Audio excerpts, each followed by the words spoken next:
Welcome to Decades of Horror, the classic era. Evening news, full Mail Gazette, missing actress, no suspects, they can't find the body. Police at their ready wits' end as usual. This is episode 211, recorded August 24th, 2025. Gruesome Magazine. Something about those last two lines. They can't find the body. Police at their wits' end as usual. How they know there is a body. Yeah. I am your host, Jeff Mohr. On this podcast, we cover the good, the bad, maybe even the ugly horror films released since the beginning of time through 1969. In each episode, we'll discuss the monster, spirits, psychos, and villains that have haunted movie-going audiences since the dawn of film history. I was going to say the beginning of time. I didn't realize I was interrupting. Sorry. All right. With me this week are my incredible co-hosts. First up, Chad Hunt, co-host on Decades of Horror, the All of Them, film producer, director with Wreak Havoc Productions, comic book artist and writer. How you doing, Chad? I'm doing good. I'm just looking forward to the next time we do an actual horror movie. Oh, this Wow. is. I've got theories. When will on that this be? When will that be? I'm Well, a grumpy old man today. I'm sorry. Yeah. You'll be glad to see the next one. Okay, so Bill's got a pick. Oh no, Daphne, got who you, is also got you stupendous covered, man. and likable as hell. How you doing, Daphne? I am great. I did not. Well, I don't know if Chad set this off air or not, but I liked the movie. But okay, sorry. I'm great. Yeah. Spoiler I'm alert. talking to you guys. Sorry. All right, great. And also with us is Bill Mulligan, who is writer, director, special effects guru, all around bon vivant around town. Bon vivant. Yeah. Published author, all around nice guy. How you doing, Bill? Doing okay. You got to remember, Chad, back in the 1940s, a movie that just showed like a woman getting killed was by definition a horror movie. But our standards have changed. Now that's Nickelodeon. That's nothing. Nice try, but never mind. Well, we will get to it. And last but not least is Doc Rotten, the OG the og. caster, The Og. Diog. Diog. Oh I'm no, sorry. don't How you do doing, that. Doc? I'm doing good. I have a theory about this film, Chad, that makes it a horror film, but we'll talk about that later. Okay. Okay. I'm not spoiling anything here, but in the list of genres on IMDb is serial killer, crime, drama, horror, music, romance, thriller. Comedy, Oh, animated, Jack of all documented. trades. Such bullshit. Wow. They got that. Have you noticed they've gotten carried away with stuff? Now they put stuff in like I can't move me. what was the kind of comedy I saw? It was I can't remember now. A They horror actually one? described it was just a regular old comedy, and they called it something else, something comedy. I don't know. Anyway, I like the little. I mean, I'm okay with trigger alerts, but it's getting kind of broad. They'd be like, contains smoking. Smoking, a man burns to death. I mean, yeah, That's some smoking for you. I guess, yeah. all right. Decades of Horror and Gruesome Magazine partner with Play Now Media on several of their channels. The Decades of Horror, the classic era, can be seen on their classic sci-fi movie channel, the classic horror movie channel, and the Wicked Horror TV channel. Yes. Indeed. Back's pushing my button, Wow. and we haven't even got there yet. I don't know how you do that electronically, Doc, but anyway. It's got a little voodoo doll. Don't put anything past me. Yeah, so those three channels you can we have a discount code, a promo code for you. DOH60, DOH all caps 60, and for that you get 20% off your first payment. The monthly plan is $6.99 a month, so you get $1.40 off the first month. The annual plan is $50 for 12 months, which is a heck of a deal. That's only like what, $4.33 a month anyway. No, yes. And now with 20% off, it's only $40, which would be like $3.67 a month, I think, or something. Anyway, you guys, that's a heck of a deal. $40 for an annual membership. So take advantage of that. Lots of good stuff on there. I go scrolling through there all the time, just going, I haven't seen that. I usually go to the What's Leaving Now because I got so many movies there that there's usually something there I don't want to miss. So y'all better sign up for Play Now Media. That's all I can say. And by the way, you do have to be a first-time subscriber, and you have to sign up through their website. And you have to be a seventh son of a seventh son. Or just say you are. Yeah. That works. I'm not going to check. All right. We a spoiler alert. We're going to say everything about this movie now. It is only 80 years old. Everyone involved with it is dead. So really, if you haven't seen it, go check it out. If you do want to know the end, then maybe you should go watch the movie. It's on YouTube. Check it out. And what we do here is we give some basic details of the film and give some first impressions, talk about the marketing, the taglines, posters, etc., and then take off wherever it may lead us, hopefully relating to the movie. And here's our topic for today.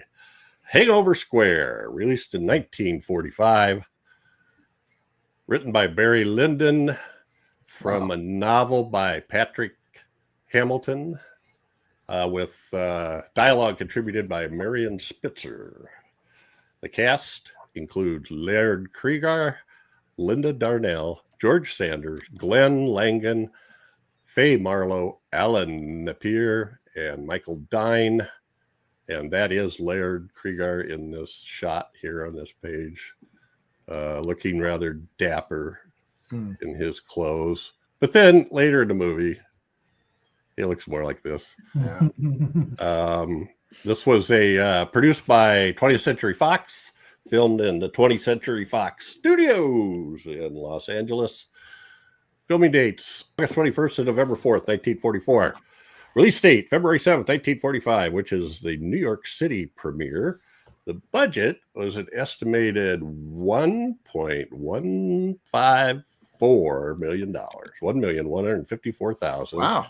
Now, this is where it gets weird. In Wikipedia, it said 850,000 domestic box office and 1.8 million worldwide. In Ultimate Movie Ranking, which I always check, it says 2.8 million. Now, there was a trivia item that says that the studio said they made $27,000. And it doesn't seem like much, but $27,000 in 1945 is about $500,000 right now.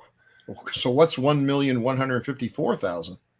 That would be a pretty big budget, I suppose. It would be a lot. It would be a lot.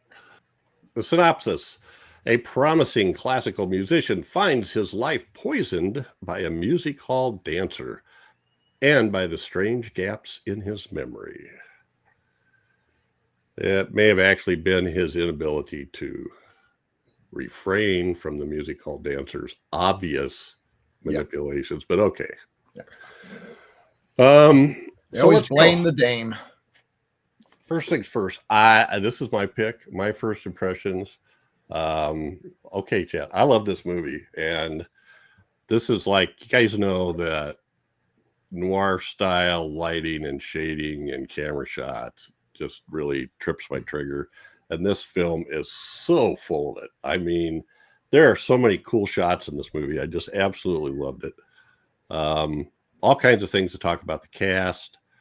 And it's interesting. Some things they show you, some things they don't show you, and they let you figure it out for yourself. So that's kind of interesting too, where they decided to do stuff like that. I don't know. The music is by Bernard Herrmann. So hey, I don't know. I thought all the actors did an excellent job, especially Linda Darnell, who my wife is named after. Oh wow. her mother named all her daughters after movie stars. Interesting. Guess who? Loretta. Loretta Young? No, that would be a Yes. Oh, okay. And Lorraine. Oh, I was hoping Loretta Swit. Lorraine Newman. No. No, Lorraine Newman's Lorraine Now Newman. I forgot Lorraine Day. Remember, you got to be talking movie stars in the 50s. Okay. I mean, oh my God. All right. Lorraine Newman. She didn't have a name until the 70s. I know. I wish somebody'd be born that I could name you after. That's funny. All right. Just you wait. You know what? And I think I'll stop there. This has, but then I'll keep talking. This has a lot of similarities to The Lodger, which was made just previously with a lot of the same crew and some of the same actors. And I don't know. There's just so much I want to talk about. I'm just going to shut up and let y'all go. Might as well pull the Band-Aid off here. Chad, what did you think of this movie? 2 thumbs up. I didn't hate this movie. I shouldn't have said I hated it. It's just not horror to me. I could, to somebody else it might be, but it just didn't feel like horror. I thought it was a great movie. It was a good movie. I just wasn't really horrified by it. I wasn't. There was nothing spooky by it. And Jeff's thing about Linda's mom naming her after somebody in the movie kind of put a taint on how I was going to tear this movie apart. I'm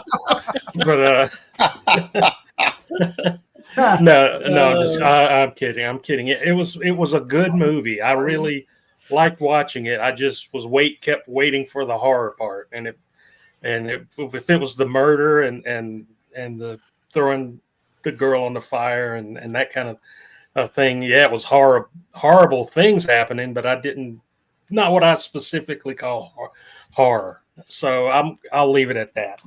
Okay. If that's we're not going to get into an argument, but I am going to make one counterpoint. So Chad, you ignorant slut. No, it's just this comes up all the time. So I've actually looked at it. I mean, I know that what Dave Dreher likes, a lot of the stuff I really like, he doesn't even consider horror. So in Wikipedia, under the topic horror film, it says horror is a film genre that seeks to elicit physical or psychological fear in its viewers. I think this does that. Horror films often explore dark subject matter and may deal with transgressive topics or themes. That's the first 2 sentences. Of course, there's a whole bunch more after that. But that's why I'm so liberal about it. Anyway, so let's see. That's that. Let's hear from Doc next. Doc, what did you think of Hangover Square? Hangover Square. I enjoyed it quite a bit. I see where Chad's coming from. Oh yeah, I do too. But I was looking at it like it was a Jekyll and Hyde film. Now the Hyde wasn't our usual, Neanderthal looking like Hyde, but he definitely changed appearance. His eyes got, and he got this really nice eye light on his eyes every time he went into Hyde. But that's how I saw it, but it's heavier on the mystery and some noir in it, but it didn't really have much to say in the end. It was all just kind of there in your face from the very beginning and just unraveling the proof of it. So I had a little bit of a hard time with this film, but I got into it. The second half, I really got into it. Really started enjoying it. The first half, I was a little like, okay, come on.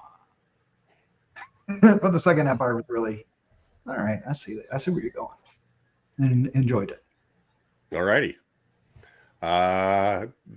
Daphne, thank you, Doc. Daphne, what was? I liked it a lot. You already covered the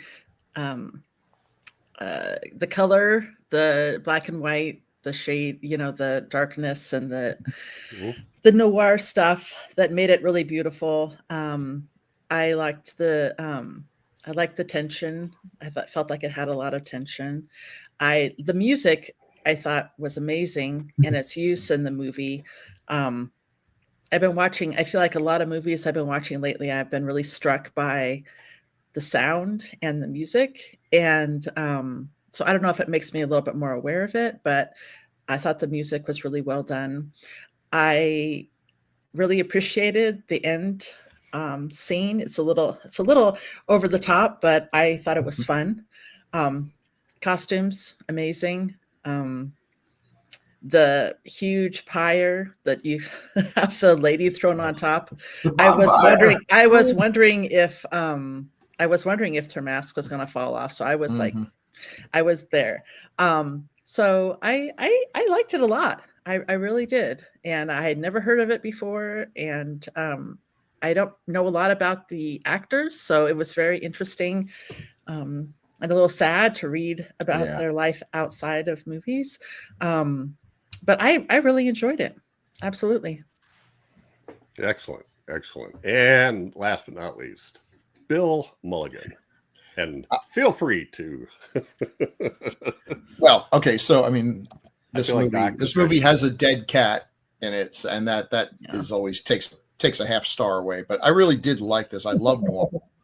I actually talked about this on another podcast. We were doing noir, and I got a little pushback that it can't really be noir if it's set in England. I'm like, well, okay, maybe. I don't know. I don't know what the rules of these things are. This is what movie fans are like. We set all these categories, and then we argue about whether or not they're in that category. Is it horror? I mean, there was a time when there used to be movies that were called thrillers, and this would probably be more of a thriller than a horror, but it does have a serial killer.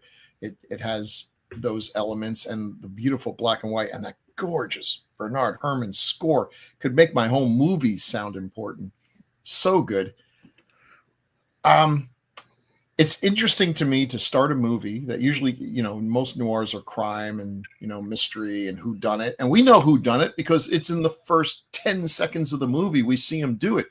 This is like a Columbo episode. He does it, and then the question is he going to get away with it? But my favorite part that made no sense is just he snaps out of it, goes home, his girlfriend's there, and he's like, oh, I've blacked out for some time, and then they're extra person murdered in the same place you were blacking out in. He's like, oh, could I have been responsible? Oh, what's this? A bloody knife. And she's all, nah, it's fine. There's no problem. Things happen. Who hasn't woken up with a bloody knife? Was that her? Was that her sister? Was that his girlfriend, or was it? I thought it was related to her. Did I miss something? They're not related. It is a bit of a conundrum because it's a conundrum. Well, because they said that I actually heard her say there really was nothing between them, but there obviously is. Because she looks really crestfallen when he won't go to the Philharmonic with her, He's got a previous engagement. So, and then he tells her he's going to look at her at the end while he's playing. It just is too, but they're not related. Okay. But I was confused about that. Linda Darnell's a total pistol. And what Daphne was saying, I mean, boy, if ever a movie was snake bit, we have one of the main actors commits suicide. One of the main actors is horribly burned in a fire and later dies of her injuries. And the main guy died from excessive dieting. I mean, that's a hell of a trifecta right there. This movie is, the stories behind these characters is really something. So I had not heard of this film. And if I had heard of it, I think I had it mixed up with The Lodger. Understandable, same director, same main actor. Laird Crager, who I'd read articles about, and I saw The Lodger, and I thought, I really need to catch up on his films. It won't take me long. He made like 5 movies. And between The Lodger and then this one, he was poised for stardom. And yet it ended up, it's a really kind of a tragic story there.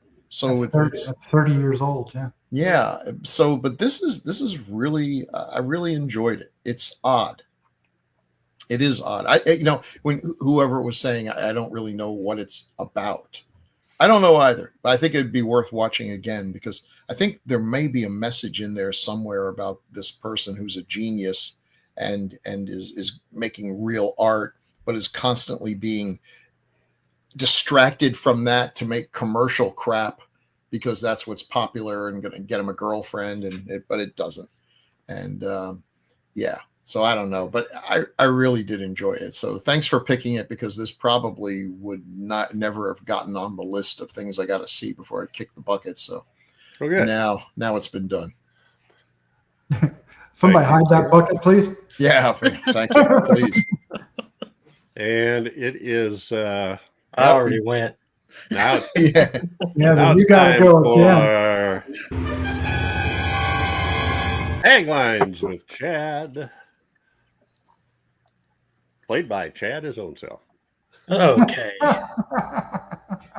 What this movie did remind me of is the episode of the Three Stooges where they had to play Pop Goes the Weasel for Curly to get all hyped up to go box.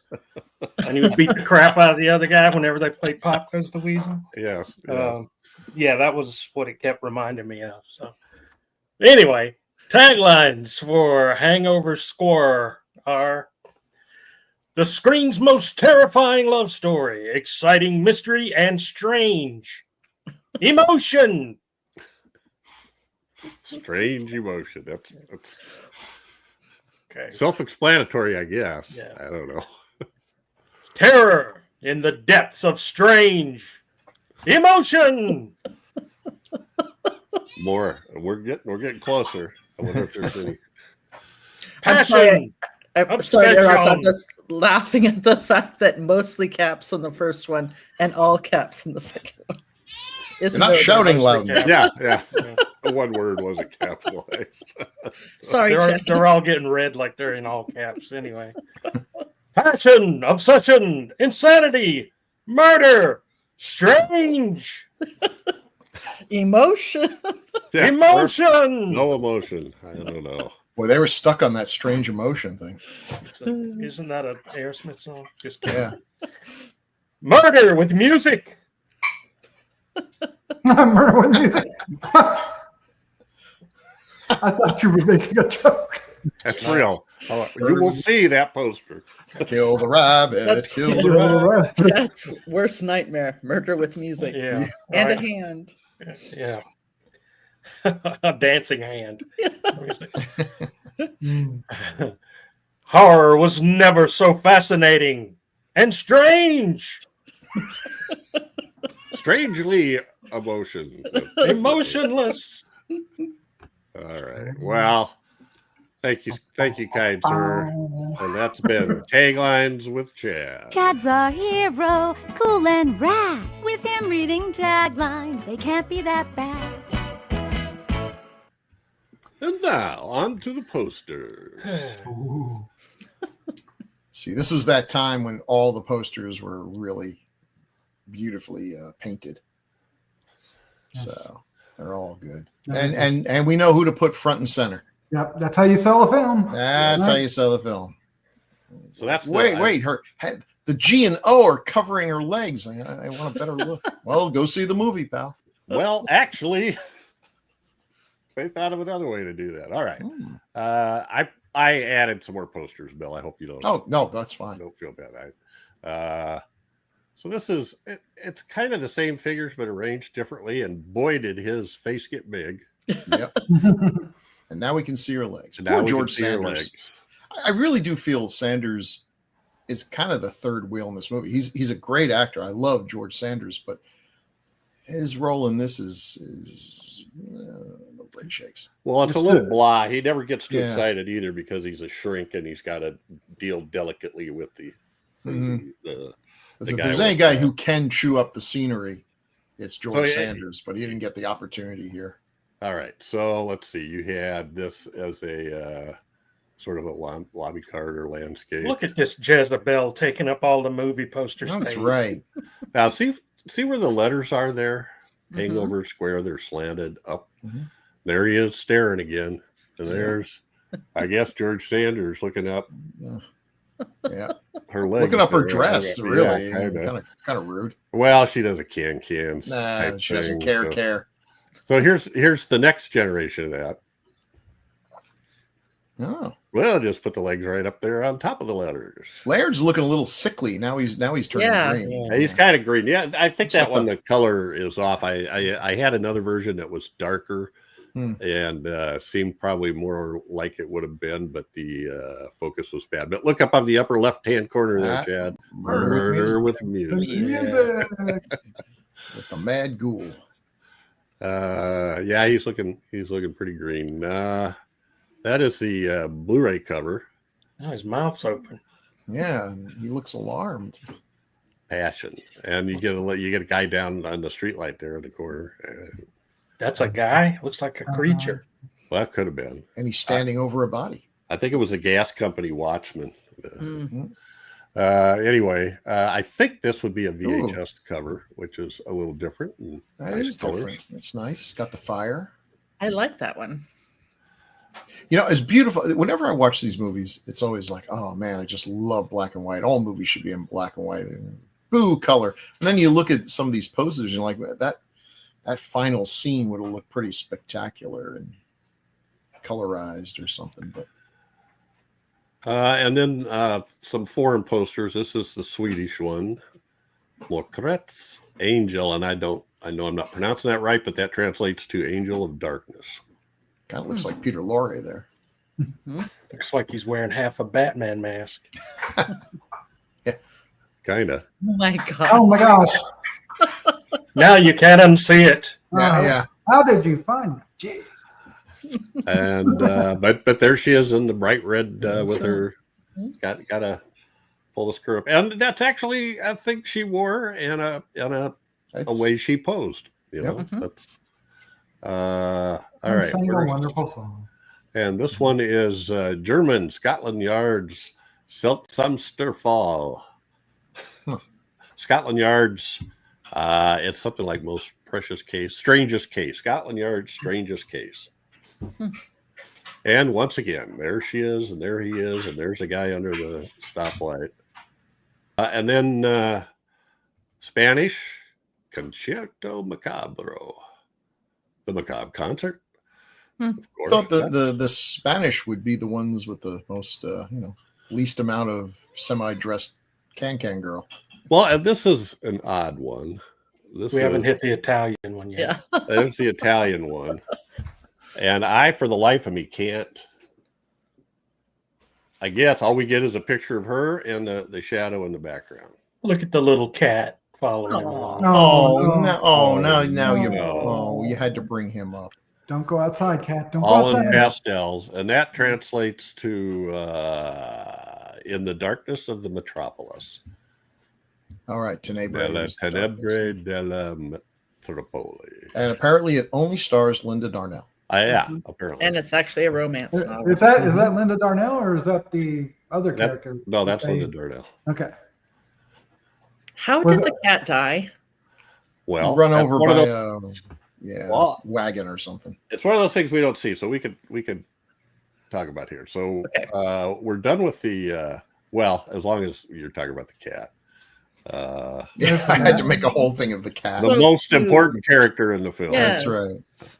I love that cat. Sweet little Siamese. Sweet little, yeah. I think she's a Siamese. Well, I'll tell you now, if you go to a cat show, who here's been to a cat show? Oh, that would be me. What we all call Siamese cats are not what they call Siamese cats. Siamese cats have like a wedge shape, and these, honey, what are we? Apple. They're apple-headed. Apple-headed. Interesting. And that's not the kind that are really popular among. That sounds kind of insulting. breeders. You applehead. But that's what I always thought a Siamese was. They're the ones who were in Lady and the Tramp. So, but this was a sweet cat, and Yes. I thought I was afraid he was going to kill her. So did and I, he but did. he There are two scenes that they don't really tell you what happened. Okay.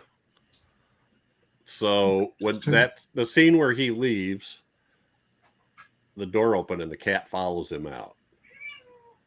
And then we don't see where the cat goes, right? Bill's cat's going, dead cat? What? Those were talking about the cat. Do you hear that too? Yes. No, not the cat. It's the ghost. The ghost of the cat. I yeah. think it was was there a cat in Topper? I don't remember. Anyway, Topper. so yeah, the cat goes out and we don't know where the cat goes. Right. And then all of a sudden you hear this screech and everybody runs out there. I didn't see the cat get run over, but the guy says the boys brought him in and said she was run over. But Yeah, I think it's there. If you look at, I think you see what, a little cat body on the right. of the wagon. Cat corpse. Oh, But no. it may not. Well, okay. So what I'm getting at is when George Sanders shows up, Dr. Middleton, and he's telling them, "I'm going to take you away. We're going to go over to Scotland Yard, and you're going to lock you up." And they walk out the door together. And the next thing you see is George walking into the music hall all by himself. Right. They don't show that he did anything to him, but you figure it out. Right. He got They locked show in you the- that scene later, but that's kind of what I was thinking. That might have happened with the cat. He might have, because it made sense to me because that was her cat, and that's that he was. Well, taking and care didn't of. he approach the cat with He that? did with the cord. And he So was I in don't this know. weird little, because the cat knocked over all the instruments and that gave that discord. That I'll have to makes it- rewatch that one part went by kind of fast. But I was wondering about that. To me, that was a big mystery. Is like, where's George Sanders? And all of a sudden, we didn't see him get locked in a door. So I'm guessing they were leading us to believe that maybe he'd been murdered. Hark on That's this. what I took. Yeah. That was a great one. Because Jeff, there was another scene that they left out, and it's like when he strangled his girlfriend or whatever. I was like, why was that not shown? We got to see him strangling Linda Darnell, and how did he strangle her? But she didn't. I don't know. Well, they showed it in a flashback. Yeah. So I don't know why, but that was one of those things that they said, they cut it, and the we don't know why they cut it. Because it would have been interesting if maybe we didn't see what he was ever doing during his blackout state. So there would always be a little bit of question: is this guy being framed? Did he really do it? But no, since again in the first 10 seconds we see him strangle some shop owner for no reason I can see. Well, and it's interesting because in the lodger they don't tell you who it is. They set up, he seems to be the obvious culprit, but then the man that lives in the house has lost his job and is unemployed, and his wife's after him to get a job. And every clue they come up with, they go, "We think it's our new boarder. He's got a little black bag too." "Oh, I got a little black bag." The guy, the man of the house, who's anyway. It's a meager misdirection. Let's put it that way. Well, I took the beginning as I was thinking, well, maybe it's just set to look like he did it to kind of establish that. So I didn't really know either way, but it did cross my mind that maybe it was just establishing him, and then later on he didn't do it.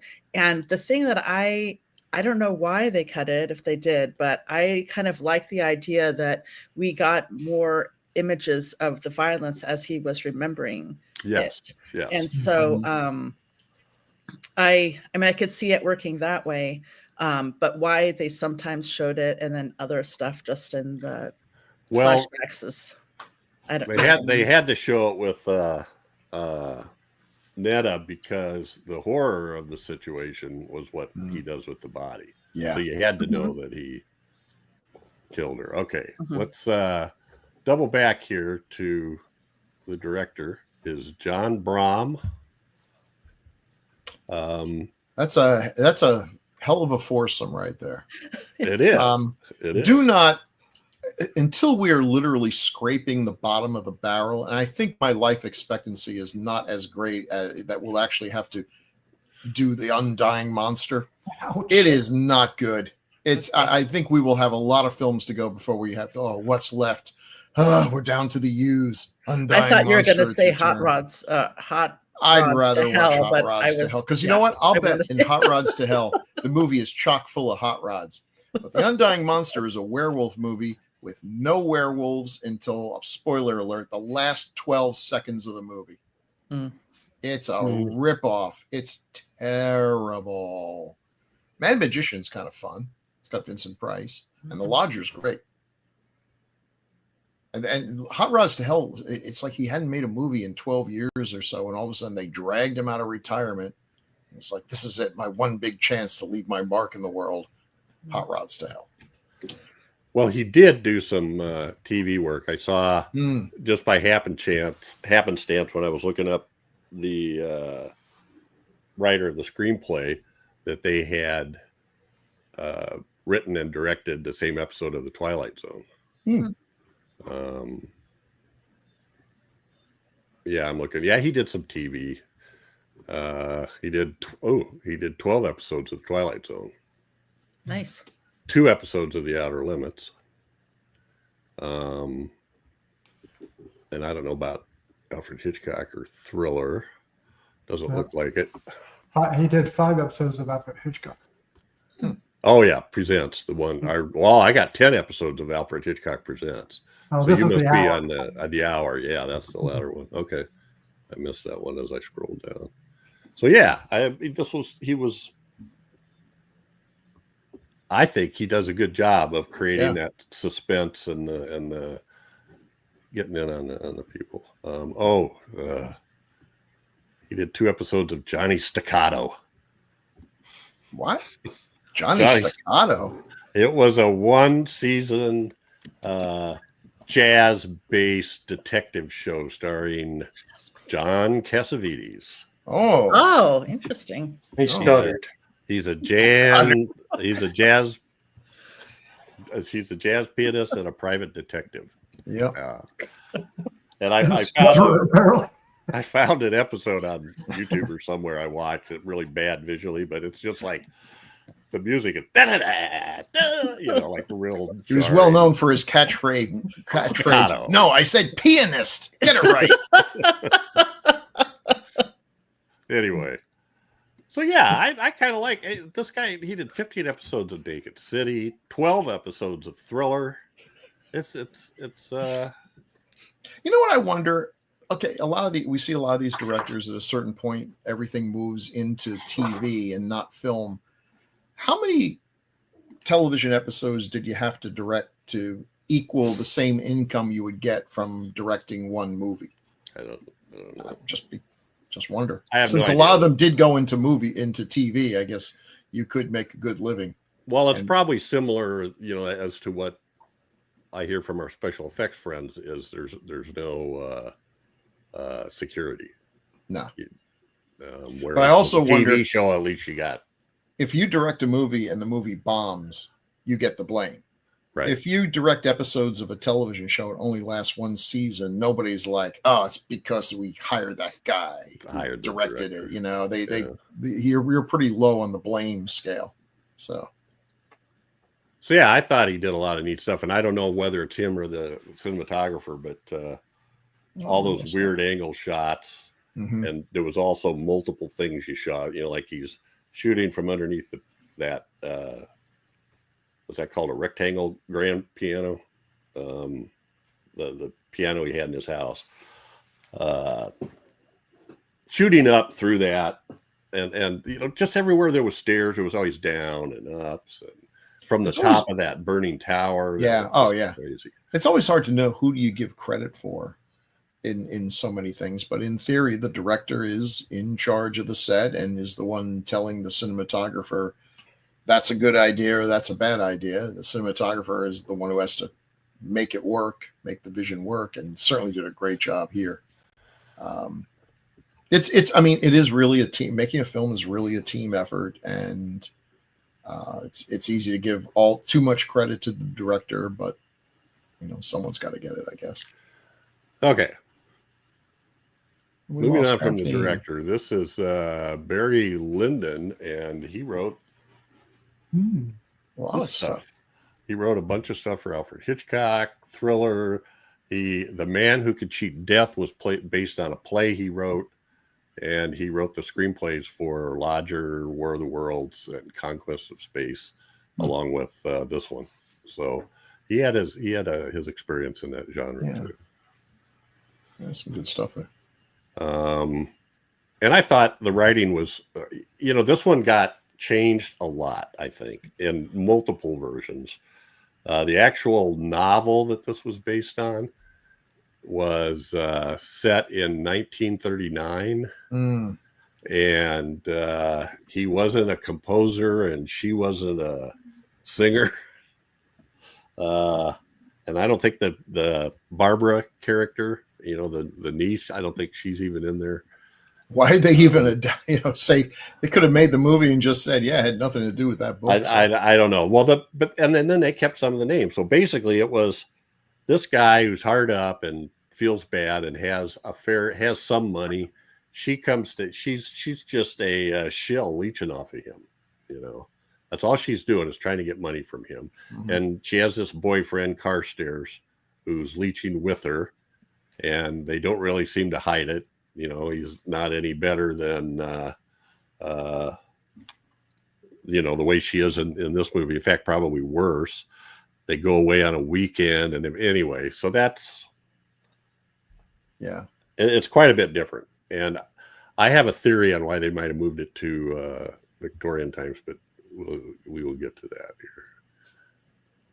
So anyway, I thought some of the script was pretty good. I liked the weird little comic things thrown in there, and maybe that was the other person that was uncredited. Who knows? The cinematographer Joseph Lichel. Jeez, this is an interesting bag of tricks. See that one there, Doc, on the lower left? Yeah, I was a teenage werewolf. So he did Laura, Otto Preminger movie and he won the Oscar for that. Nice. And then Marty, sorry. Yeah. The Ernest Borgnine Oscar-winning film. I Was a Teenage Werewolf. How the West Was Won, which was a huge blockbuster when I was a kid. Wasn't that like CinemaScope? Yes, and it was 3 hours long. Anyway. I remember seeing that in the theater and sitting up front and like everything was so distorted I couldn't tell what the hell was going on. And then the Twilight Zone. And the reason I put the Twilight Zone up here, he only wrote one episode. He only shot one episode of the Twilight Zone, but it was the very first episode. Oh, cool. Where is everybody? The one where Earl Holliman's walking around town going, where is it? Trying to talk to people and stuff. So anyway. And this guy I don't think he won an Oscar for Laura, and he was nominated a bunch of other times, but didn't win it. But there was a description of him. He gained a reputation as one of Hollywood's foremost stylists. They said his chief talent lay in his ability to employ lighting, decor, close-ups, and clever camera angles to convey a grainy, realistic, natural look, especially vital to the ambiance of films noir. Another aspect of his artistry lay in suggesting a bigger budget than was sometimes in play. This was notably the case with Laura. Every scene takes place indoors without significant exterior footage beyond a few basic studio shots. He nonetheless succeeded in creating a believable Park Avenue jet set replete with elegant apartments and swank restaurants. Anyway, and he worked at 20th Century Fox from 43 to 54. Did a bunch of movies for Otto Preminger, did a bunch of movies for Billy Wilder. So this is one of those things where the only reason I'm going through this is I think these are very accomplished people, and you wouldn't expect him to be working on and he does, I think, a fantastic job. With, I think it's some beautiful images in there, for sure. And most of the stuff that he was nominated for an Oscar for was non-genre related. And he retired in 1969 and lived for 20 years after that.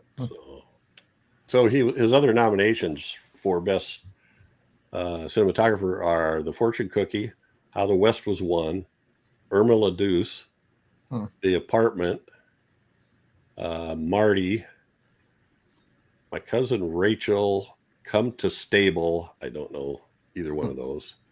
Come to the Stable. Well, I skipped another one. Career was another one, which I'm not familiar with. But anyway, and it shows. It really shows. Yeah. Okay.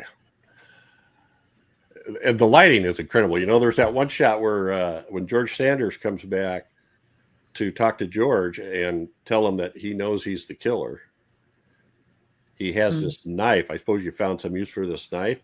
There's a shot there where the only thing lit in the scene is the knife. Yeah. And then later on, as they're talking, it's weird because Laird Krieger is lit fully, nice and bright. George Sanders standing to the side of him and talking is totally in silhouette. If you didn't hear him talking, you wouldn't know who he was. Yeah, I've always thought it's what I love about film noir is that it's almost as if it takes place in a universe where the scenery is its own character and is illuminating things in ways that make no sense from a logical point of view. There's way too many points of light and darkness, but it tells the story. You know, I just love that look. It's unrealistic to the extreme, but it's great. It's cinematic. It's like what color is to Technicolor. Yeah. So here's Laird Krieger. Yeah, there he is. And you can see, look how different he looks in this. So the story is Laird is a big guy. He was a big guy, and he was cast as the heavy, literally and figuratively, and he didn't like that. He started out, he gained his fame doing, and I can just imagine how good he was in this. He played Oscar Wilde on in theater. He was a one-man show, and it got rave reviews. They cast him, you know, when you're that tall and big and massive, you're going to be the thug, the bad guy, the, you know, whatever. And he didn't like that. He saw himself as a leading man. So in this film, he went on a crash diet. And so this forced them, and then made the director real mad at them. It forced them to shoot it in sequence. Usually, to save money, you shoot in a whatever way, you know, we're doing the sets, we're going to do all the scenes that take place in this set. Why do we need to break it down and go somewhere else? Well, with this one, they had to, because I guess they knew by especially the way he was crash dieting, he was going to look different at the end than he did in the beginning. And unfortunately, he lost too much too fast. They didn't have Ozempic back then. And probably was using some amphetamines and things and had a heart attack at a ridiculously young age. He had surgery. Oh, really? All through this movie, he was telling people how he was going to go have stomach surgery to go like the next step. And it was like 4 or 5 days after the surgery that he had 2 heart attacks. So. Surgery in 1945 was probably best avoided. I want to say something about that bottom picture and the way it's lit. If you guys look at it, he's being lit from like down and from the side. Yeah. Even his hand is illuminated, but the knife is pitch black. It should be illuminated too, but to have it contrast in his face, like it's showing there. I don't know what they did to make it dark like that, painted or something like that, but it was just that's a wonderful shot. Yeah. It's a great shot. And you know, it's so different back then too. Nowadays with digital technology, a lot of times when we shoot films, we shoot flat. It looks horrible. But then you get it into your computer and you start playing with contrast and, you know, move levers back and forth, and you can get whatever you want. But back then, no, you had to get it right, because once it's shot on film, that's what it's going to look like. If it's overexposed, there's no way to get it back. If it's underexposed, you can't brighten it up. So, I mean, the massive skill it took to get all this. And also, you can't just play it. It's got to be developed. So you have to hope you got it right. When you get the rushes back and it's like, whoops, should have done it differently. There's no room for that. Yeah. I really like this image too, from what things that you guys were saying, but also I like how it splits him down the middle for like the duality of it. And in addition to the light. I feel like this one scene is just gorgeous that way. And his acting behind it, his facial, I mean, I really bought that he was a good person who genuinely didn't know what he was doing, but was willing to pay the price if it was him. So I really appreciated his acting with that. And we don't really get any backstory about him other than, oh, never mind. Never mind. I was thinking of a scene in Lodger. Okay. So we won't do Understandable mistake. Yeah, I like what you said about the duality, and they said in the description of the plot of the novel, it says that his character has dissociative identity disorder, which is this whole thing is interesting. Talking about, it can't be noir if it's in the around 1900. Noir was a term that was created after the fact, and so it's just a way of categorizing stuff. And it has, in terms of noir tropes, I'd say it's got the femme fatale and the good woman trying to save the bad guy, and all the light and darkness and stuff, and sometimes sort of I don't know if I want to call it jazzy, but offbeat score to a certain extent. I think there's noir thematically where, yes, it's corruption and post-war and detectives and all that, and then there's noir style, and this has got the style. There's a bunch of stuff too called Brit noir that you can, like if you're tied into the companies that sell from Europe the Blu-rays and 4Ks and stuff like that, they'll package like Brit noir, which there's a ton of them. If you start looking for them, you start finding from that same period. Anyway, these conversations about noir and the definitions of noir and horror, I know we've kind of talked about before, but I find it very interesting that movies, cinema is an art form, but yet we also just really want to categorize things so much. And I can relate to both sides,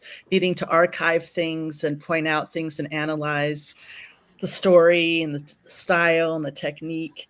But that kind of limits stuff. And then I think it's really neat when you take all the tropes and then and I understand that they kind of did it for different reasons, but put it in a different time or something like that. That's something that I can appreciate. And it's just interesting to me that they can kind of live totally legitimately in the same world. Some folks get a little more on the other, but I like that they can live together. Yeah. Well, and when they moved it back to 1900, they obviously weren't worried about people saying whether it was real noir or not.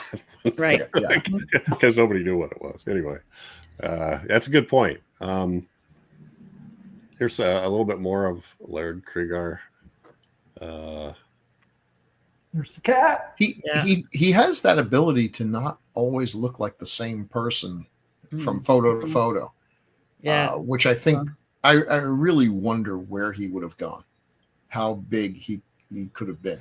Well, it's weird. He got mixed reviews on this because some people just raved about this being his his crowning role that he did right before he died. But then there's other people that said, yeah, he was miscast and doesn't live up to it, that kind of thing. I think he was, I'm not very familiar with him, but I think he was really good in this movie, and especially with his stature and his face is unique, and that with the cinematography together, it just really plays this character as, Dr. Jekyll, Mr. Hyde kind of a thing. I thought he did great because the lower one when he's with the cat, he was a gentle, person. But when he had his, what do they call it? Not fits, but his episodes or whatever, he was in another world. Yeah. So, and a surprisingly gentle voice for a man that big, which was interesting. His little black moods. Little black moods. Yeah. Yeah. Or something like that. They call them. Yeah, I thought he was really good because I'd buy it. Now, if you haven't seen the original Heaven Can Wait, this is probably my favorite role of his. It's tiny, but he plays the devil. And seldom have we seen a more jovial, likable guy who enjoys his work as as Laird Craig or as Satan. He's just a happy guy, happy devil.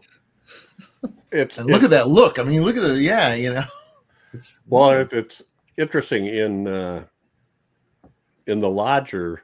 It looks like he put weight on between the time they measured him for wardrobe or whatever, because most of his jackets, the buttons are pulling, a little bit. Whereas in this one, it seems like the jackets, like they gave him a big jacket at the beginning, and then as he lost weight, he just kept the same jacket. I mean, if you look at that, it's really kind of it's pretty loose. It's pretty baggy. It's been forever since I saw Wake Up Screaming, but as I recall, he's like a detective or cop or something, but he's obsessive.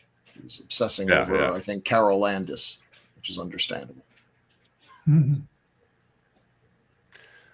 Yeah, and according to I don't know, somebody, Merle Oberon was his co-star in The Lodger, and she had told him that if he lost weight, he could be a leading man, and supposedly that's what set him off on this.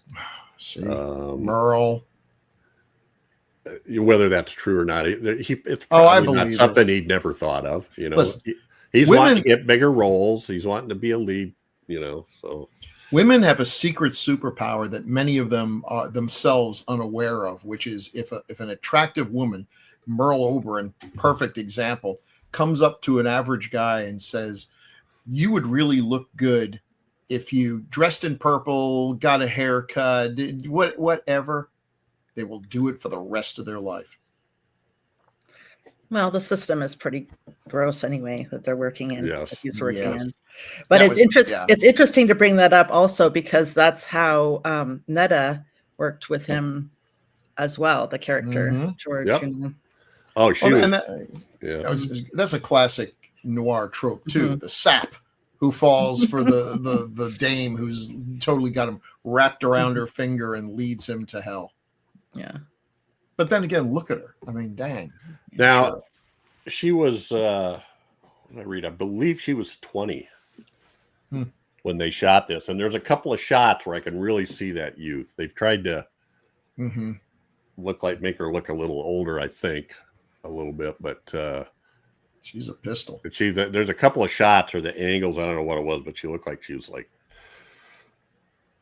innocent out of high school type of girl. She maybe wasn't quite the world weary showgirl who's seen stuff and done stuff, and some of that innocence comes through. But she's so just likable, even though she's awful. She's awful. She's terrible. She's one of the most awful. But you're like, you can't take your eyes off her when she's on the screen, and it's like, yeah, I can see. Yeah, she's got that one line where they sell the song and the guy comes back with some money and he goes, "Oh, so maybe I wasn't wasting my time, schmoozing up to him or something like that, or pretending with him." Yeah, she's terrible. But she comes to a bad end, and that. So I don't know what happened to her, but she was pretty busy right up to 1959, and then nothing for 5 years. Yeah. I don't think she was happy with a lot of the roles that she got, and she had a troubled childhood, and she had a terrible ending. She was in a house fire, burns over a big percentage of her body, and passed away. So knowing that and watching this and what ultimately happens to her corpse, is rough. She was hot stuff in the 40s. I mean, My Darling Clementine with Victor Mature and Henry Fonda. Great. The other one I saw, Mark of Zorro with Tyrone Powell. Now, didn't she get an Academy nomination for one of her very first roles? What was her first major movie? I seem to recall that she got a best or at least a nomination, if not the actual award. I'm seeing no. No.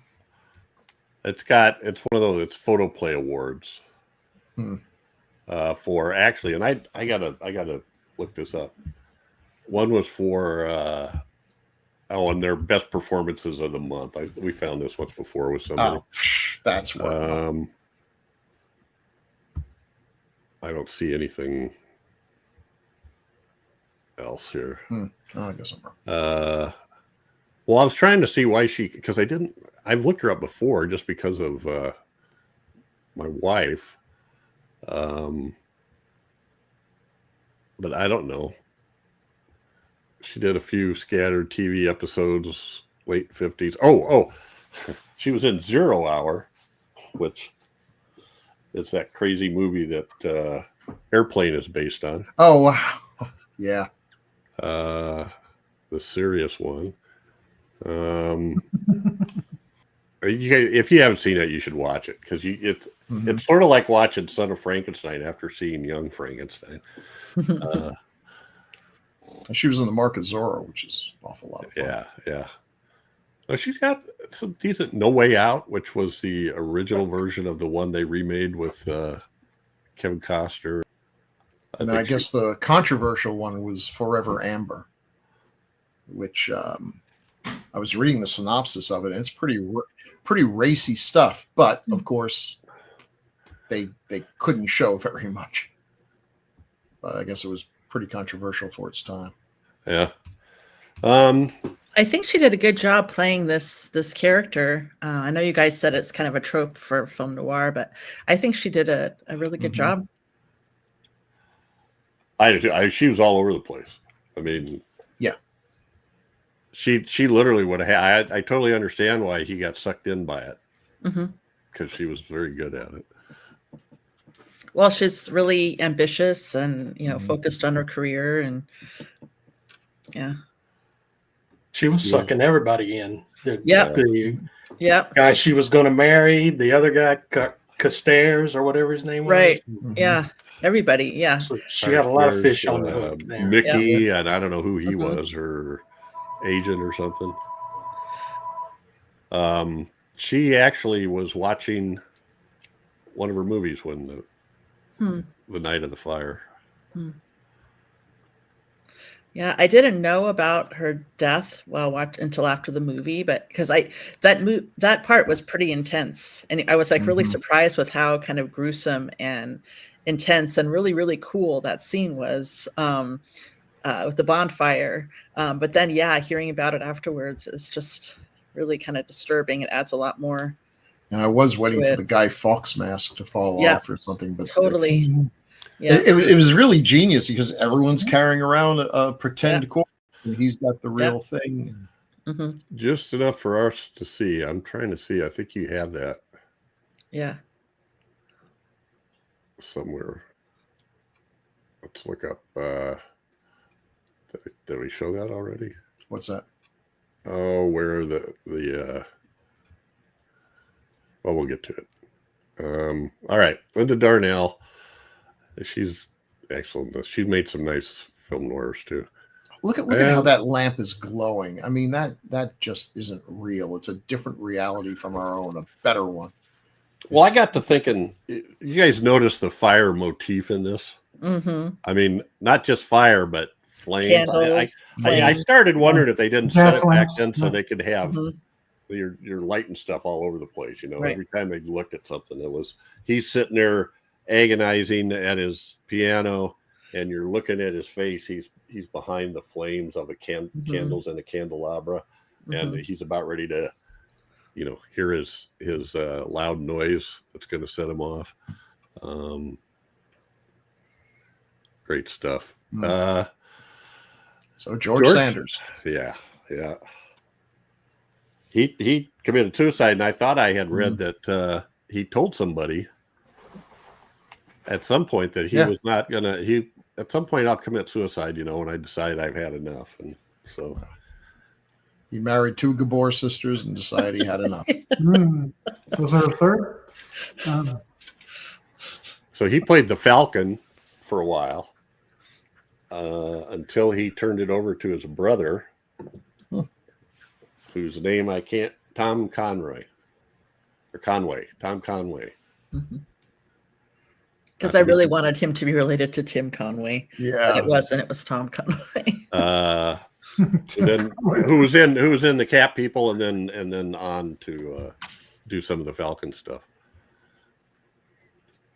All right, and you have a mess of stuff he was in. Yeah, look at the stuff. This guy was in so many great movies.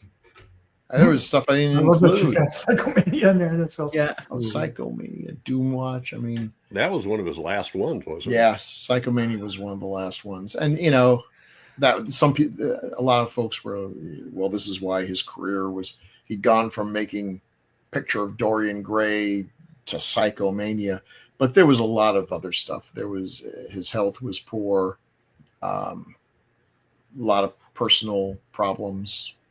Marriage failures, lost a lot of money in some scandal ripoff or something, and just and he was a very quick-witted guy, and he talked about suicide a lot and left a very interesting note.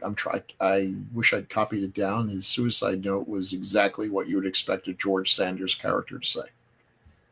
Mm-hmm. More capable people here. He was won an Academy Award for All About Eve, which he was great in that. Yeah, his role in All About Eve. That's the thing. The characters he played, like the one in All About Eve, that you came to start. He was so good at it, and it was his reputation to be kind of a witty guy and everything. You felt like he wasn't really acting. Like that was him. And they were casting him because they knew he could play that because he was like that. I don't know if that's true at all. But Batman, 66. He was one of the Mr. Freezes, right? Mm-hmm. Oh, cool. Very cool. There, guy. I see what you did there. Purely accidental. Freeze. Speaking of Batman. Alfred. Alfred. So how do you say his name? I always say Napier. Is it Napier? It's Napier. I've heard people, everybody I know that knew him said Napier. I haven't heard okay. Dick Grayson, what was his name? Burt Ward say Napier. So okay, well then I'll go with that. And it's a small role, but he was fun in it, and it is so much fun to see him, and also realize he basically looked as old when he was. I mean. He must have been a young man when he shot this, but he looked like old Alfred even at the time. Well, that was 15 years later, 16 years later? I guess it wasn't as long Batman. as I was thinking. Yeah, you're 20, right. 20 years. 20 years. Yeah, this is 45 to 64. But I always liked him in Batman. He was the one person who wasn't like joking around. He was Alfred the faithful butler. He played it straight. And it's like they could have just put him into a serious Batman movie, like a modern Batman movie, and he wouldn't change his portrayal at all because he wasn't making fun of it or goofing around or winking at the camera. Except for the time they had him in a mask when he was driving the Batmobile. Well, yeah. He was 40 when he made this film, approximately 40. Because he was born in 1903. So they probably grayed his hair and the beard. Yeah. I totally believed he was a conductor, maestro. Yeah, he was had that distinguished. He was good at holding his monocle in, And he was in The Uninvited and Cat People, and that's a pretty solid 1-2 punch. Well, isn't? Oh no, that was right. Yeah. It's Night Gallery. He's got 3 episodes of Night Gallery. Great. It's a guy, he turns up all the time in 40s, 50s, and 60s stuff. All the time. Yeah, suddenly busy in the 40s and 50s. Oh my gosh. I saw some some bits where they were interviewing him, and it was like when he was first told about Alfred, he didn't know Batman from anything, and said the whole thing sounds ridiculous. And they told him how much they were willing to pay him to do it, and he's like, well, Alfred it is. And he was in Isle of the Dead too. Yep. He does a great job in this as well. Lastly, we have Glenn Langan.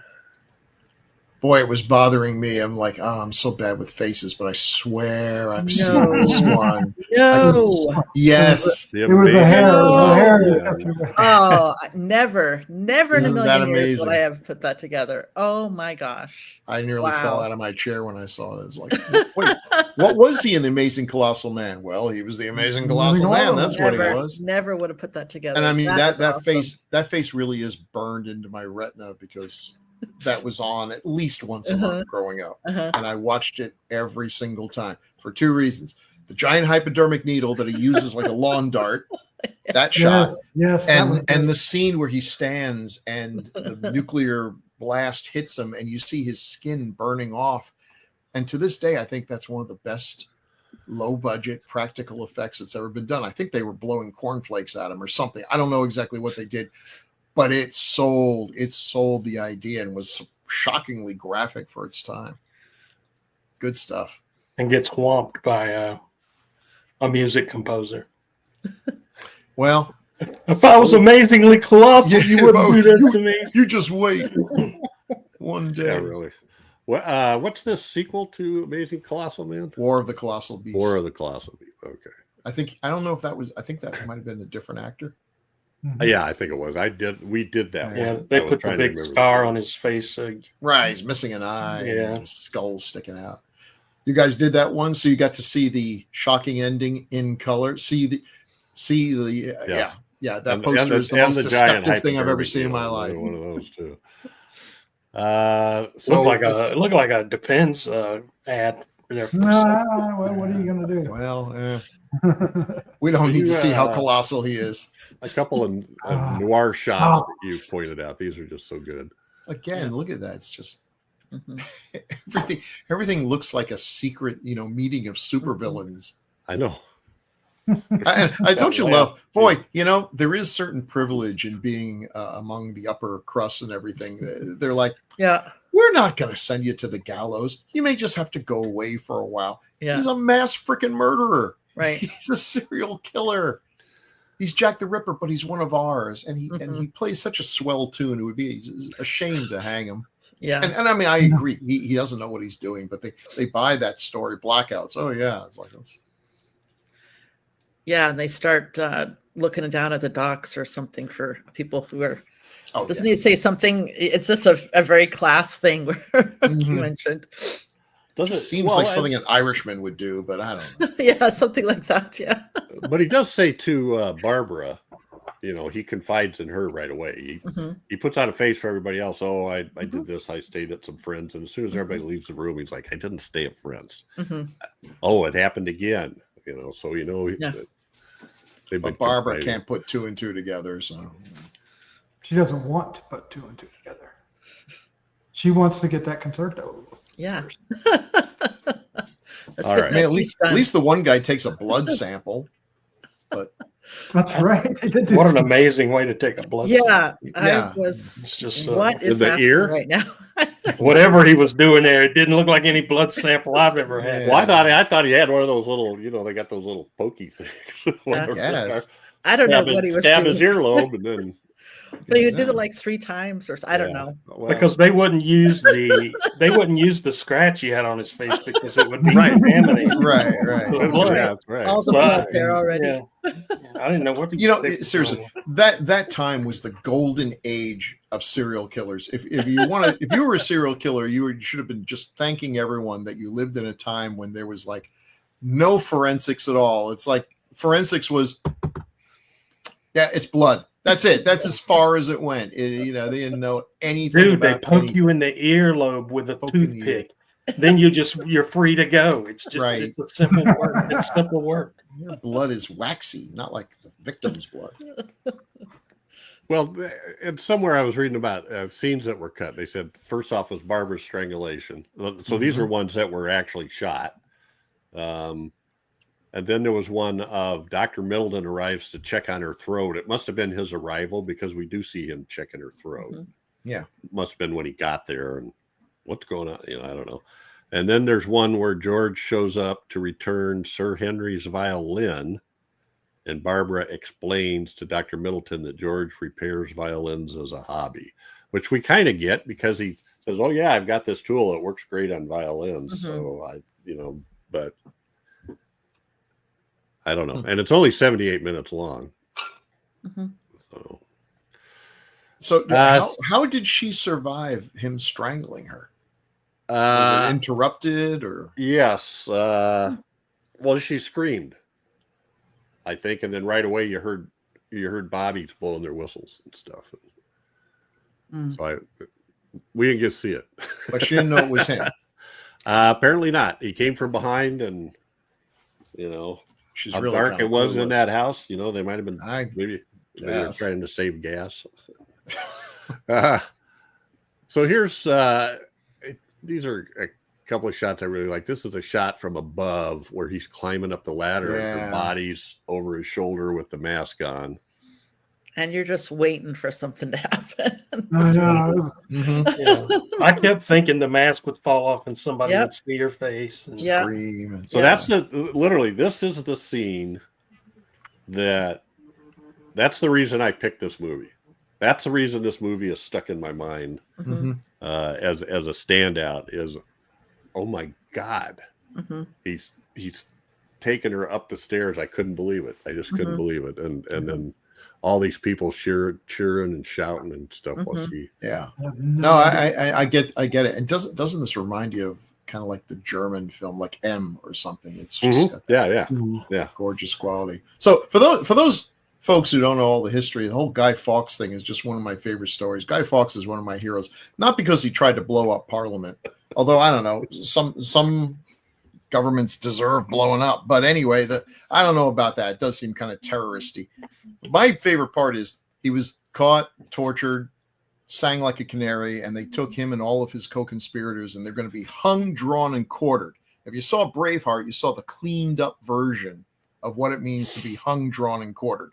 Trust me, it was worse, way worse. You were not killed dead when you were hung. No. They hung you till you're almost dead, but not dead. And then they started slicing off tender bits of you and opening up your guts, pulling out your intestines, setting them on fire in front of you. So even if like the king's messenger comes running down with a pardon, it's way too late. They can't put them back in. They've been cooked. It smells like chitlins.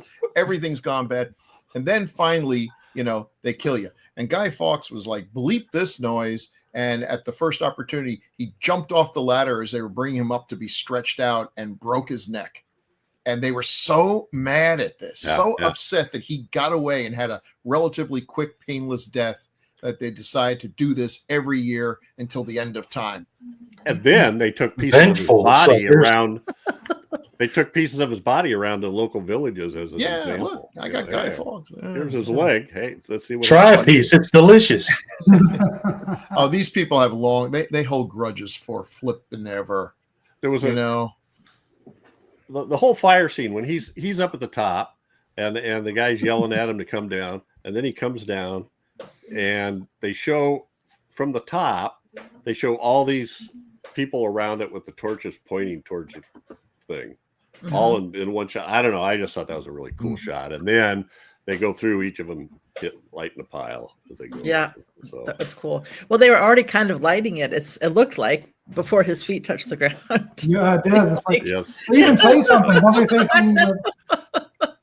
And yeah, there's the finale, and there's the reason why we don't have any more Laird Krieger movies. He lost a lot of weight. He was quite happy about it, and I do think in some of these scenes he does have the makings of a leading man. I mean, he was a big guy. He's going to be towering over everyone. It's natural that they would cast him as the villain.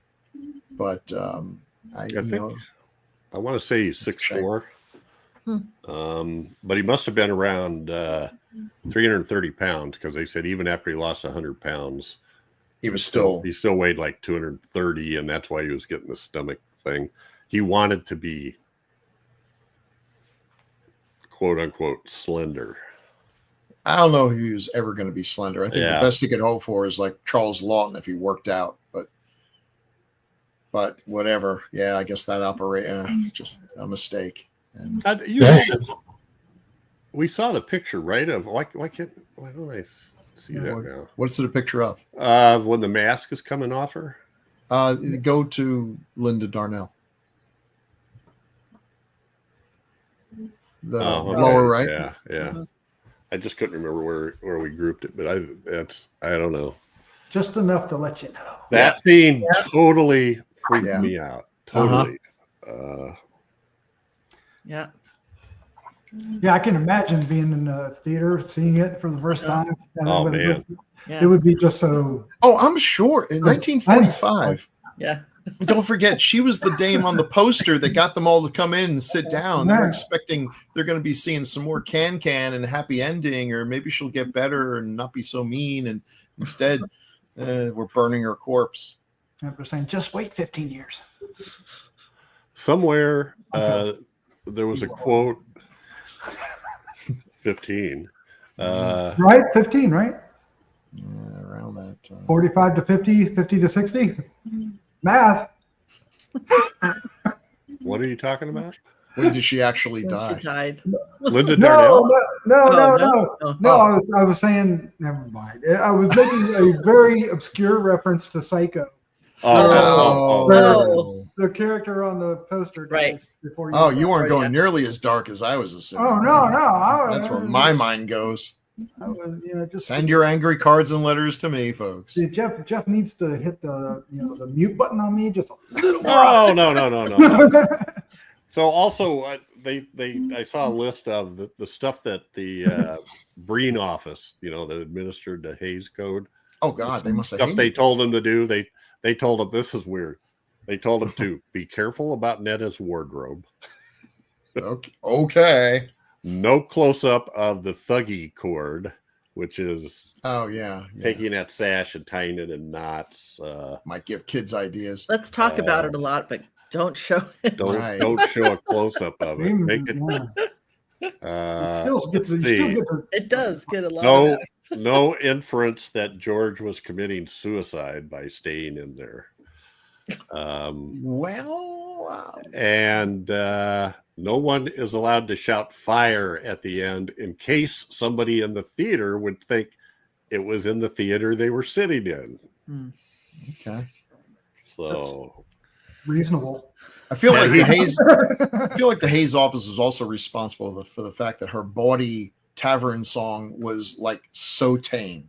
So there was, I've heard some bawdy tavern songs and they're pretty bawdy. There's an inference that it might be about people who have actually had sex or something, but this is nothing. Well, there are some inferences here with Netta talking to George and saying things like, if you give me your song, I'll do anything you want or anything you could ever want. Or there's another one where she says, if you brought this song to me later tonight, I'd be really happy and wink. Why don't you come over and I'll let you in, or something like that. It was I thought it was really well.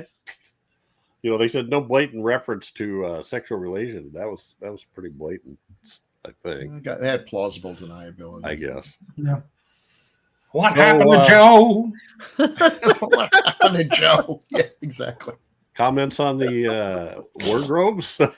They're very pretty. Yeah, they were pretty great. I think I saw Ben Nye did the makeup for this. Oh, I the science guy? Stuff. Yeah. the other Ben Nye. Makeup Bill Nye, isn't it? The kid is Bill Nye, yes. He's Ben. Ben. Costume design was Renee Hubert. Dan. Okay. Okay. Maurice Ransford was the art director. He was nominated for 3 Oscars. But who's the grip? Yeah, I don't have those guys. Or the Best Boy. Those are my favorites. The ones I really like to know about. Who's a best boy? What a best boy. Yeah. Looking forward to that new ghost story with the dog. Yeah. Oh my God, that good boy, right? That looks good. Yeah, apparently one of the most Google search things right now is "Does the dog survive?" Which I'm going to take a shot. I don't know, but if he doesn't, I'll bet they're thinking about reshooting that ending real soon. Oh, they better. Oh my god. People get more upset about animals than they do. Well, there's a whole webpage called "Does the Dog Die?" Oh or yeah, something. and they have all kinds of crazy things on it too, like fear of spiders. Fear This movie would not pass the water, test because the fear of kitty knives. did not make it. That's right. All right. Cujo. Any final comments about this? I really liked it. Thanks for picking it. Like I said, it was not really on my radar, and always appreciate a chance to see something new. And there's parts of this that are sticking with me. So yeah, I may watch it again. Yeah, I enjoyed watching it, and I had not heard of it, so this was blast. I also enjoy just like watching random old movies, so this one fit that bill really good. It was like, Well, this is older. That's one of the things I love about 40s and 50s movies is I love looking at the cars. Because that 50s is enough that I remember those cars, or we had one or something. 40s is a little older, but they're just interesting stylistically, I guess. And of course, I love film noir. So all the way through the movie, I'm going, oh man, look at that shot. Okay, so like the grand finale of shots was when they're doing the concert, and you get that full. It starts out behind him, and it goes all the way around the crowd, and then ends up on the other side of him, looking at his face after looking at everything, and then goes. I don't know if you'd say zooms out, zooms in, whatever. It backs up and looks at everything, and then it comes way back in again, tight on him, and that's when he collapses, kind of. So I don't know if it's in the work, but there was a funny story. Laird Krager was not getting along with the director for all kinds of things, but George Sanders was also predictably being kind of a pain in the tuchus. And I guess one of the very last shots is him giving the line. The original line was, "He's better off this way." And he thought that was stupid. He thought that was really awful and terrible and refused to do it. And they are standing in front of this burning set.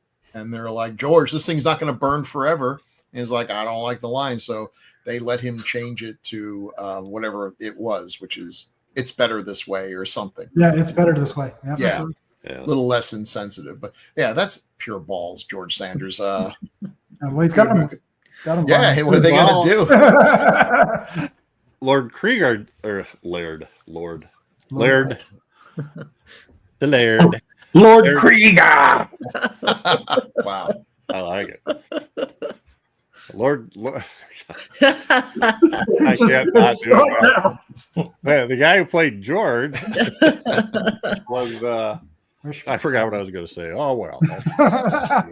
Something about George. And you're going to pet him and pet him and kneel before Lord Krager. I was going to say one of the other scenes when you were talking about the final scene with the camera angles, they have one from underneath looking at the conductor too that I thought was really yes. It's like from behind the piano, looking through the piano, and you see him, and then you see her sitting down in the back. God, it was just amazing. Yeah, do you notice, like, I'm glad you mentioned that, because like all the other crowd were just like fixated on.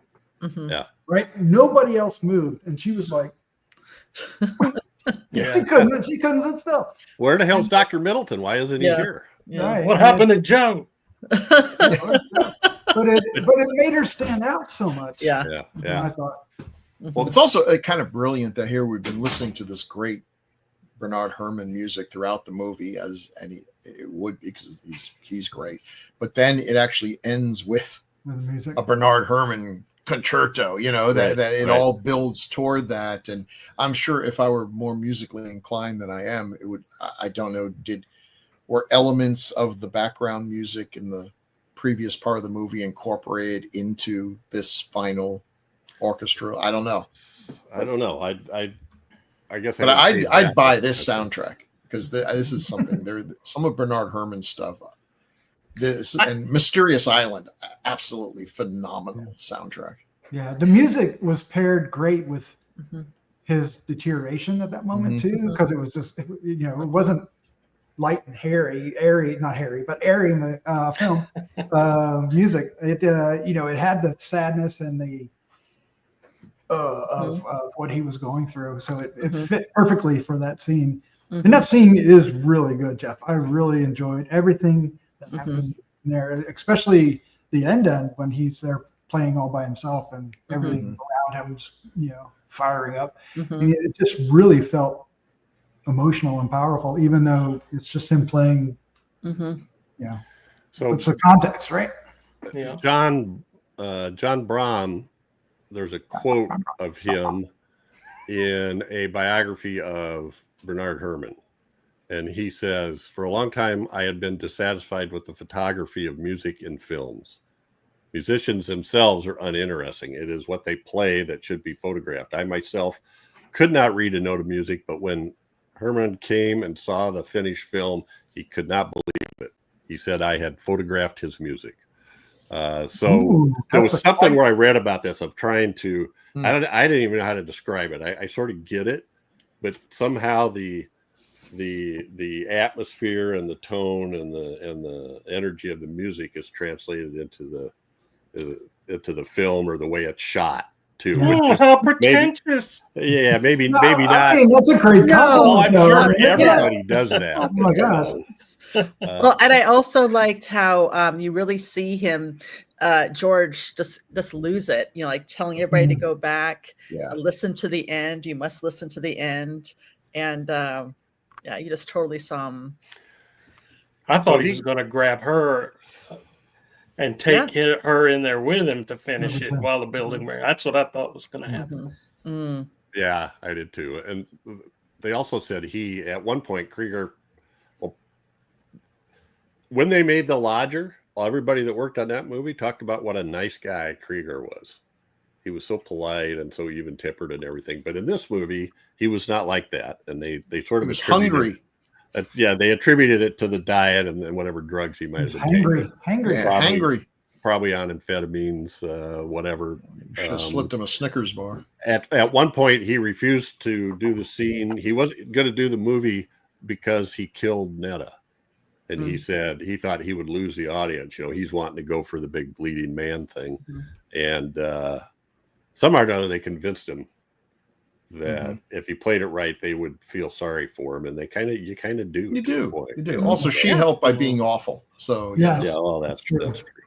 Something else about Bernard Herrmann, I think, I don't know if it was in the intro or outro that you had for us from Turner Classic Music Movies, but he said that he got to be he liked being part of this movie because he got to be in it from the beginning instead of just being called in at the end to kind of take care of the music afterwards. So he was integral part of it. Yeah, so the plot and the story is all about it. So that makes sense. Yeah. I'm sure the director felt good when Herrmann was throwing those compliments out, because he was a guy. The feeling I've gotten from interviews, did not often throw out compliments and was more than happy to tell you when you'd screwed up. Yeah, and was pretty dismissive of movie people, I think. Yeah. The costume designer, Renee Hubert, designed the period gown. She was born in Switzerland and worked for French couturier Jean Patou. The House of Patou launched the career of several future couturiers as well, including Karl Lagerfeld, Jean-Paul Gaultier. If we've got any French viewers, they're like, "Oh, this is hurting my ears." Well, I can say it's couturier or because it's couture. There you go. Yeah, this is why we don't like Americans. You never heard of Juicy Couture? You never heard of the House of Papu or whatever that was? Anyway. Yes, that was very cool. I did notice. I did see that in the notes. Also, I appreciate it. They originally wanted Marlene Dietrich to play the Linda Darnell role. Oh. And I thought it sounded like she was going to do it, but then something happened and she couldn't. And I can't remember what the deal was. And then they wanted Geraldine. Flip Wilson's Geraldine. Wow. Oh my God. The devil made me buy this. My brain is absolutely dead. Sideways.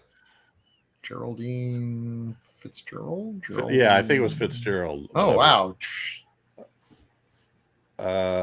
Also considered, but ultimately went with Linda Darnell, who was a Fox contract player. Faye Marlowe is this was her first credit. And she did this for a while and she just won her thing. So wise choice. She quit. I think she does good too, though. You know, she plays a good. But imagine being 17-year-old in your first movie and having all this drama going on around you. Yeah. Yeah. Especially with it was a crazy business, and it was a crazy time for the business. Okay, I think that's it for this movie. Yep. Chad, final comment? Can we have a monster in a movie? Yeah. Oh, well, maybe we can. No, it was a good look. It was a good movie. I'm glad I watched it. It was a good movie. I was just, I guess, looking for more on the horror end of it. And you know, I've never seen a definition of a horror movie that would make everybody happy. Yeah, me. I mean, it's like any art, like Daphne was saying. It's subjective, and it's what you're bringing to the table. You know, it's what you like. It's what you like. If you consider it horror, I'm okay with it. Oh, you know, I did want to mention one thing. This movie was Stephen Sondheim said that this was the inspiration, one of the main inspirations for Sweeney Todd, which is one of my favorite musicals. Even Chad should like Sweeney Todd. I've never seen any iteration of Sweeney Todd. I've even wanted to sit down and watch it, but the music is actually Johnny Depp version. Excellent. The music is actually really good in it. I've seen it twice performed as a play, and watched the Johnny Depp version, which is also excellent. And growing up in the 70s and 80s, it was a commercial on TV. They were doing a Broadway version of it, and I think it must have been on. Every other commercial was a commercial for Sweeney Todd. So I've got these two. Angela Lansbury was in it. Wow. Which was terrific. I remember when I was a kid, Evita was on commercials for Evita. Yes. Was on pretty much every day. Evita. So my favorite musicals were Wizard of Oz and The Music Man. Music Man.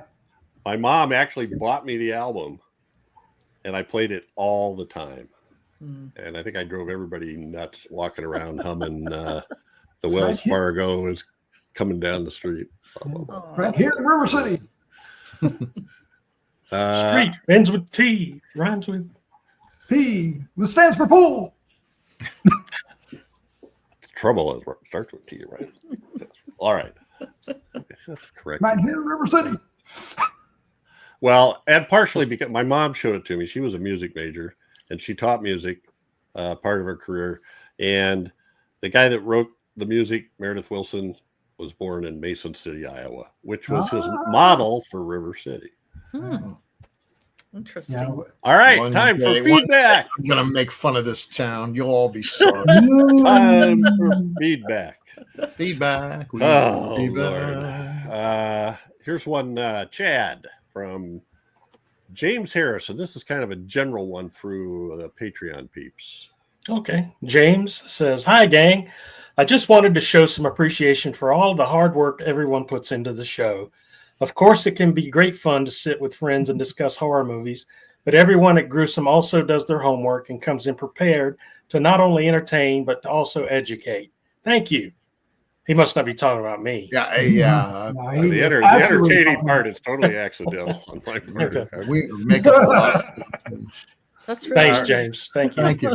We try. Appreciate it, James. No, thank you, James. We very joke, much. but that's awesome. We appreciate those. Episode 180, Daphne, The Lost Continent. The Lost Continent From by Daniel Bohm. Looks like it. 643. I find it weird that this movie is rated G. Compared to similar movies like Mysterious Island or The Land That Time Forgot, the violence is quite strong, like a metal hook stuck in someone's head. Yes. He's right. Sometimes you feel like they fell asleep while they were watching And the better movie and big water wings on the lead actors. or feeding people to plankton. And We're with you there, Daniel. Yep. We're with you. That's such an odd movie. It's hard to find streaming, and it's so very, very good. All right, here we go. Doc Rotten, episode 208, The Monolith Monsters from Robert Baker. Robert Baker says, I stumbled onto this movie quite a few years ago when I picked up a DVD set of 5 Universal Classic Science Fiction movies. And I found this to be quite enjoyable, as I did the other films on the set. This is just something about, there is just something about 50 sci-fi that I really like. Good movies that aren't overcomplicated in plot, and they never overstay. They're welcome. Just a good time. And Monolith Monsters fits that bill perfectly. Now, on to one of the other movies in the same set you just happened to be covering as well. Tarantula! Yay! Listening to that episode next. Awesome. Cool. Excellent. Thanks, Robert. Yeah, Robert, I don't know. Is that on your shelf next to Necromantic and Necromantic 2? I hope not. He said, I'm that guy. Well, no, he said, I'm that guy that had to have that on my shelf. Good for you. Yep. Hey, That's I got a nice. lot of stuff I got to have on my shelf. and I Who ain't cries telling for you- Robert Baker? I ain't Not I. telling you what it all is either. so, Scares away a lot of home invaders. although we did always say, if you're looking at my collections, if anything ever happened to my wife, the police would walk in and look around and arrest me. Oh, They'd just go. my Google searches will get me the death penalty in 5 states. Oh, by the way, Research. I searched smoking concert because I didn't know what that was. Why? Because they had on that poster where he saw that she was going to, the doctor says you should go out and be with normal people. And so he finds this poster for this smoking concert. He goes to the smoking concert. I look it up. Smoking concert is supposed to be like in a bar and all men. But when I was watching this, there's lots of women in that audience. So it wasn't, they said, popularized in Victorian England. So, We Of can't have course. anything of our own anymore. You used to be able to go to a smoking concert with a bunch of your buddies, and now it's just Women. women. Yeah. There's certain things that I don't need in my life or never will when I kick the bucket, and smoking concerts That's are right. one of them. Yeah. Men or women in the I audience. would, Mhm. Unless, It could be full of teddy bears, and I still wouldn't go. unless the concert is just smoking. Yeah. unless it's really a smoking. That didn't work at all, did it? No. Well, if Deep Purple was there, or Deep Purple. who did, was it the Ink Smoke on the Ink Water? Spots did Smoke Gets in Smoke Your gets in Eye. your eyes. Wow. Yeah. The ink spots. All right, episode 209, Tarantula. Great minds think alike. What? Sorry. We Cheech said and Cheech Chong. and Chong at the same time. Oh, yeah. 209, Tarantula. From, I don't know how to say this. Abermalin the Mage. Yeah. Favorite. Don't know. Abermalin the Are- Mage. Abermalin the Mage, or something like that. Abermel in the Mage. Well, could be. Abermalin. Okay. Don't get him mad. He's a mage. Please Yeah, write no more. kidding. You'll be reading this with an elephant. I know, but- He'll have a little next tiny time. shrunken head. Read it, Jeff. Read it. Okay, I'll read it. Great stuff. Love you all. Heart Aw. emoji and I don't know what that is. Celebrate. Partying sound. Yeah. Celebrate. Yeah. Celebrate. Thanks, Abe. We really appreciate it. Don't kill us. Yeah. I love comments like this. It does help make things worthwhile. Yeah. Episode 210, Beauty and the Beast from Jose. Bill, should you read that? Yeah. No. So Jose says, a beautiful, evocative film, dreamlike and strange. I first saw this on cable in the 90s and found the early Criterion DVD, a snapper case, which I still have. I haven't seen this one in a long time, but certain sequences are stuck in my mind. The arms on the wall holding the candelabra, the beast's ears rotating. Yeah. Yes. That stuck out to me as well. Good stuff. Mm-hmm. Thank you, Jose. It is an Thank you, excellent Jose. film. And Stuart 118 Tyler Chad on Beauty and the Beast. Thank you for introducing me to this amazing movie. For who could ever learn to love a beast? Mhm. That makes me so happy when, someone is introduced to a film because we cover it and then they see it and it's amazing. And that'll be, that sticks with them. There's so much out there. There's more movies than you could probably ever hope to see in one lifetime. And there's so many things get lost. So yeah, it's always great to be able to introduce to someone to a movie you love and then they love it. And the love just continues. Yeah, 'cause As it's for such who a- could ever learn to love a beast, ask my wife. Yeah. Yeah. Right Turn there your with Bell Bell Hunt. Huh?